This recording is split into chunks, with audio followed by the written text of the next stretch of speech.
إن الله كان عليكم رقيبا يا أيها الذين آمنوا اتقوا الله وقولوا قولا سديدا يصلح لكم أعمالكم ويغفر لكم ذنوبكم ومن يطع الله ورسوله فقد فاز فوزا عظيما. الله أكبر الله أكبر لا إله إلا الله والله أكبر الله أكبر ولله الحمد. فيا أيها المسلمون قال الله تعالى لن ينال الله لحومها ولا دماؤها ولكن يناله التقوى منكم كذلك سخرها لكم لتكبروا الله على ما هداكم وبشر المحسنين. الله أكبر الله أكبر لا إله إلا الله والله أكبر الله أكبر ولله الحمد. وقال رسول الله صلى الله عليه وسلم إن لكل قوم عيدا وهذا عيدنا. فقال تعالى إنا أعطيناك الكوثر فصل لربك وانحر إن شانئك هو الأبتر. الله أكبر الله أكبر لا إله إلا الله والله أكبر الله أكبر ولله الحمد. بارك الله لنا ولكم في القرآن العظيم ونفعني وإياكم بما فيه من الآيات والذكر الحكيم. أقول قولي هذا واستغفر الله لي ولكم ولسائر المسلمين من كل ذنب فاستغفروا وتوبوا إليه إنه هو التواب الرحيم.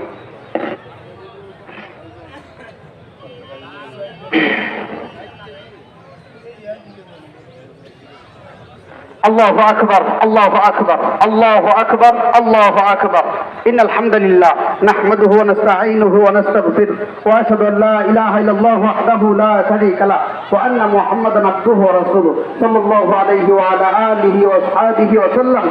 أما بعد فيا أيها المسلمون قال الله تعالى يا أيها الذين آمنوا صلوا عليه وسلموا تسليما. اللهم صل على محمد وعلى آل محمد كما صليت على إبراهيم وعلى آل إبراهيم إنك حميد مجيد. اللهم بارك على محمد وعلى آل محمد كما باركت على إبراهيم وعلى آل إبراهيم إنك حميد مجيد. وارض اللهم عن الصحابة أجمعين خصوصا منهم الخلفاء الراشدين أبي بكر وعمر وعثمان وعلي وعن التابعين ومن تبعهم إلى يوم الدين وعنا معهم برحمتك يا أرحم الراحمين. الله أكبر الله أكبر لا إله إلا الله والله أكبر الله أكبر ولله الحمد.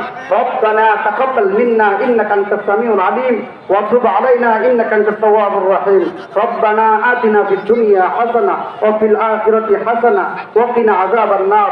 ربنا لا تزغ قلوبنا بعد إذ هديتنا وهب لنا من لدنك رحمة إنك أنت الوهاب. إن الله يأمر بالعدل والإحسان وإيتاء ذي القربى وينهى عن الفحشاء والمنكر والبغي يعظكم لعلكم تذكرون. فاذكروني أذكركم واشكروا لي ولا تكفرون. الله أكبر الله أكبر لا إله إلا الله والله أكبر الله أكبر ولله الحمد. আলহামদুলিল্লাহ। সম্মানিত ভাইরা, আমরা কেউ উঠবো না। আমরা পরিশ্রম করেছি, রোদের ভিতরে নামাজ পড়েছি, দোয়া না করে কি উঠা যাবে বলেন? দোয়া করব বাবা মায়ের জন্য যারা দুনিয়া থেকে চলে গেছে। আপনি যদি আজকে দোয়া না করে চলে যান, মনে রাখবেন আপনি একদিন মরবেন। আপনি আজকে আপনার পিতামাতার জন্য দোয়া করবেন না, আপনার সন্তান আপনার জন্য দোয়া করবে না। কথা বলেন? আপনি যদি পিতামাতার জন্য দোয়া করেন, সন্তান আপনার জন্য দোয়া করবে। যেহেতু কোরবানি দেবেন, বেশি কথা বলবো না, আপনারা সবাই শুনেছেন। এই যে মাঠ, এই মাঠে একত্রিত হয়ে নামাজ পড়তে পেরে আমরা খুশি।